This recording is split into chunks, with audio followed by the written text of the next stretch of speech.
okay, you get 4 45-minute calls, you know, over 6 weeks. Like, if you're new to this channel, I always berate that because I'm like, please don't do that. It's the worst way. Before you create your coaching program, you want to have a clear framework when it comes to the result that you are providing. And then that's what you package up and that's what you sell.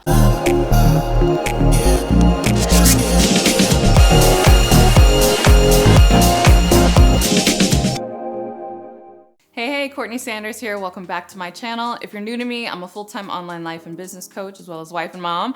I wear all the hats and I do all the things, but I do it because I'm so passionate about helping you turn your success story into a 6 or 7-figure brand. And in order to do that, you're gonna need something to sell. And so if you are in the coaching industry or you consider yourself a consultant or expert, or maybe you're just like, I just wanna build a personal brand online and sell digital products, that's totally fine, but obviously you're going to need something to sell. You're gonna need a program to sell. And so in this video, I want to talk to you that if you are creating your first coaching program, make sure you don't make these mistakes. Because I've made all of them, right? I've been online really since 2009. I've been coaching since 2014, and I've been doing this full time since 2016. So when it comes to making mistakes, don't worry, I've made all of them. So if you see yourself in some of these mistakes, understand that there is still hope. Nothing crazy. All you need to do is just make a few tweaks so that you can be successful in your first coaching program. So with that, let's get into what you need to focus on when it comes to creating your first coaching program. All right, the first mistake that you really want to avoid is you want to make sure that your program is not too vague. We could cut the video off right here. You know, if I had to think about one mistake that so many people make when it comes to really everything that they do in their online business, whether it's the coaching programs that they're creating, the content that they're publishing online, or even the brand they're building themselves, right? The niche that they are coming up with, typically the issue is it's way too vague. And so the example that I always give is, imagine you walk into a drugstore and you are looking for medicine for a headache that you have, and all you see is shelves and shelves of bottles that say medicine on them. You are not gonna take that. You're like, I know it's medicine, but is it for a toothache? Is it for a backache? Is it for a headache? Like, I don't wanna take something that's solving a problem that I don't have. It might do more damage to my body, right? Well, your clients are gonna feel the exact same way. And so oftentimes, even if we're clear on our niche and what we're coaching on, we will create a program that is like super vague, and then we wonder why we struggle to get sales with this. And like I said, I've made every mistake in the book, right? And so one of my first coaching programs that I created, even though I made sales in it, it wasn't as many sales that I could have made, was my Make It Happen mentorship. And it was too vague in the sense that it was just gonna help you achieve goals, right? And I wasn't really specific on what type of goal that I would help you achieve. And so understand that when you are vague, it not only does your client a disservice in the sense that they're not quite sure what result that they can expect from your coaching program, but it also adds undue stress on you, right? Because you're gonna get people who are gonna come to you with problems that run the gamut because your coaching program was so vague. And so I remember I had some people who came to me because they wanted to be more self-disciplined, which was great. That was in my wheelhouse. I had some people who came to me because they had the goal of starting a brand or a business. That's great. That's in my wheelhouse. But then I had someone who was looking to finish her MCATs, but that wasn't really in my wheelhouse. But I was like, okay, I'll hold you accountable to achieve your MCATs. But I called it the Make It Happen mentorship, right? And so it was like, hey, I can help you make anything happen. And it wasn't until I started getting people who were coming to me saying, hey, can you help me make this happen? Can you help me make this happen? That I was like, ooh, maybe I should have narrowed that down. So make sure that you are being very, very specific about the result that your ideal client can expect to get if they get in your coaching program, and don't make it too vague. All right, the second mistake that a lot of coaches make is that they create their first coaching program on what I call a low ROI problem. So what does ROI stand for? ROI stands for return on investment. Understand that when someone is looking to coach with you, regardless of what your niche is or what the outcome is that you provide, they are looking for a return on their investment, right? So they are spending money with you.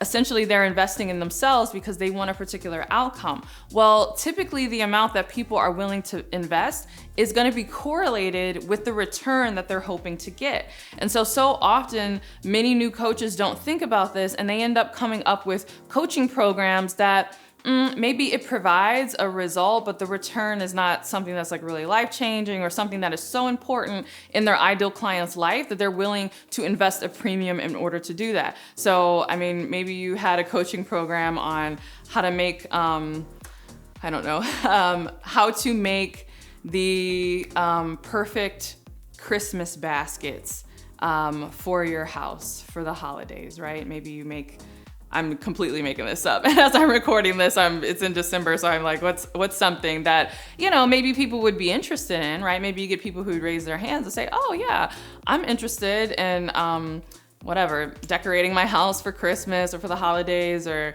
creating a basket, right? But I mean, how much money is someone really legitimately willing to spend on that? Like, what is the actual ROI on that? Is there a return? Sure, my house looks festive for the holidays, but is that the same thing as someone who is gonna help someone who's been struggling with fertility have a child, naturally without medical intervention? Like, clearly you see like, wow, one is like, I would do anything to have that result, right? And the other one is kind of like, oh, that sounds nice. That would be nice to have, right? And so those are kind of two extreme examples, but one, I wanted to give those to you because these are two examples that have nothing to do with money, right? So oftentimes people think that they can only follow this rule if they are coaching on something that is related to finance or business or where the ROI is financial. But most coaching niches have nothing to do with money, right? Maybe you're a relationship coach, maybe you're a health and fitness coach. It's fine, even if what you do has nothing to do with money, but especially if what you do has something to do with money, you wanna make sure that whatever the result is, that it's at a level that someone is like, yeah, I'm willing to pay a premium in order to get that result, especially because it's your first coaching program. So I don't have time to get into this video, but when you are first starting out, you actually wanna go for, the gusto. You wanna go for the top clients who are willing to spend more on what you have to offer because it gives you more cash flow that you can then use to build out the rest of your business and eventually come up with, lower ticket offers if that's something that you're interested in. Most people do it backwards. They try to start with low ticket offers and then work their way up, and it's very difficult to do that. So if this is your first coaching program, try to come up with the highest ROI program that you can come up with. That way you can sell it at a premium price to a premium buyer.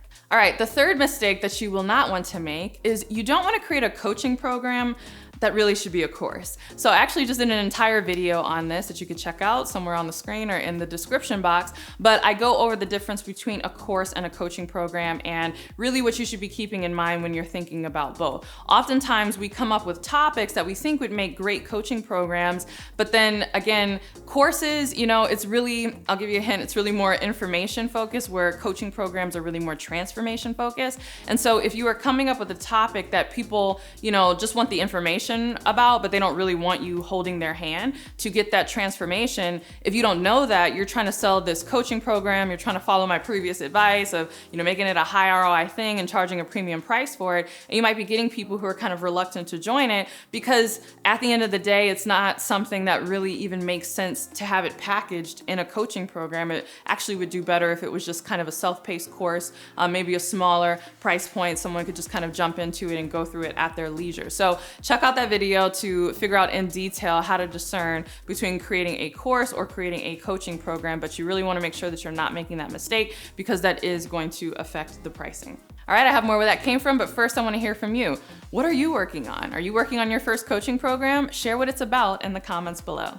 All right, the fourth mistake that you want to make sure that you do not make is you don't want to sell time, you want to sell a framework.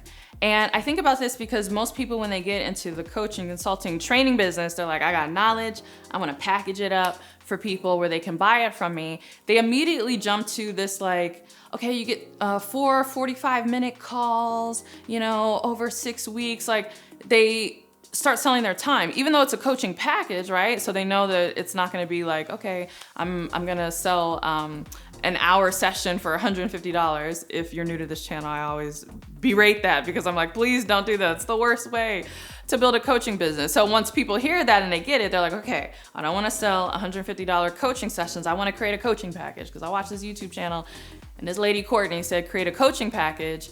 But then their coaching package is just 6 45-minute calls of like whatever, and you're going to get some worksheets, right?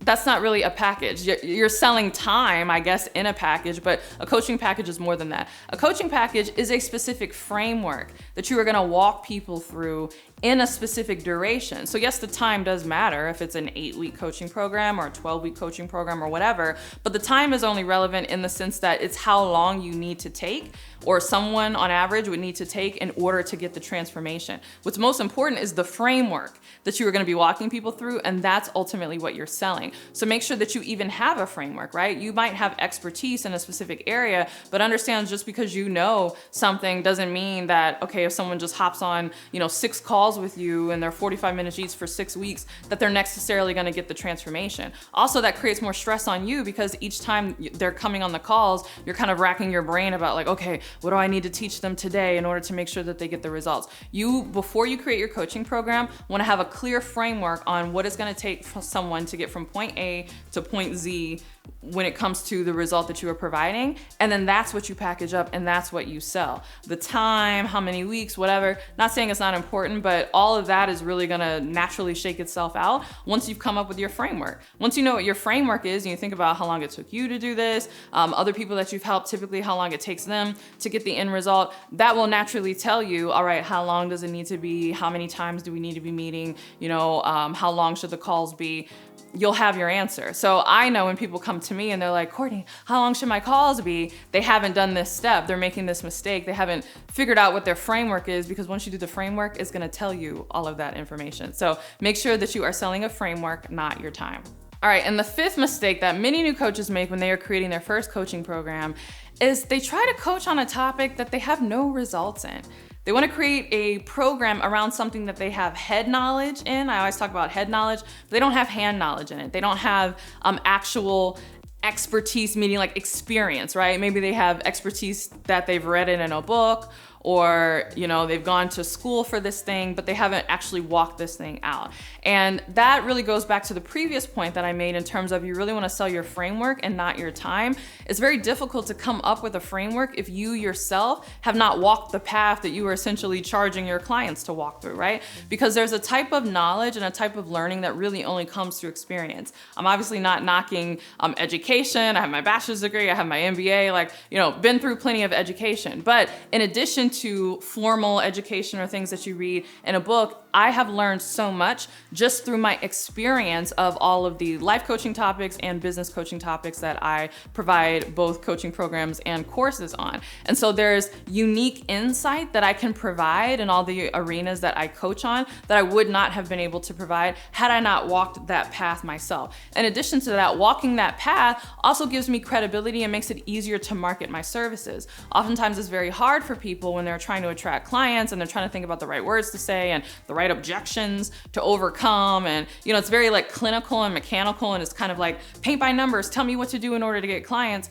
Part of the reason why you don't know what to do is because you haven't done it, right? When you've done it, you're naturally gonna know what those fears are, what were the objections that you had when you were first going down this road? What were some mindset shifts that you had to make? What were limiting beliefs that you had to let go of? All of those things you can only figure out if you've actually gotten the transformation that you are seeking to help other people get. So especially for your first coaching program, maybe later when you have this huge coaching conglomerate and you got other people working for you and there's a variety of expertise on your team, you can start packaging up programs that you personally don't have experience or even knowledge around per se. But when you're first getting started and it's just you, right? It's a solo business. Trust me on this. It's much easier if you create a coaching program that's based on something that you've actually done and a result that you actually have in your life.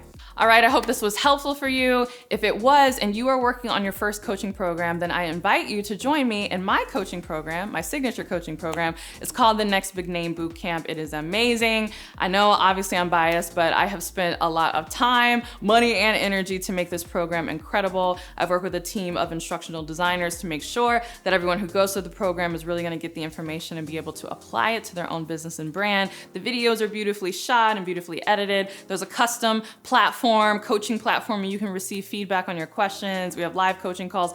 All the things. It's really fantastic. So you can learn more about it by clicking the link below, and if it's something that you're interested in, make sure you apply. All right, thanks so much for watching this video. If you loved it, don't forget to give it a thumbs up and subscribe. And if you want even more where this came from, make sure you are subscribed to my podcast, The Courtney Sanders Show. And if you can't wait for my next podcast episode or my next video, make sure you are following me on Instagram. It's CourtneyLSanders, no underscores, no numbers. I'll never misspell my own name, and I only have one account. So if you see spammers, please report and block them. But Courtney L. Sanders, especially is linked below if you want to be sure and make sure that you're following the right account on Instagram. Follow me over there, send me a DM, say what's up, and with that, I'll see you in the next video. Bye.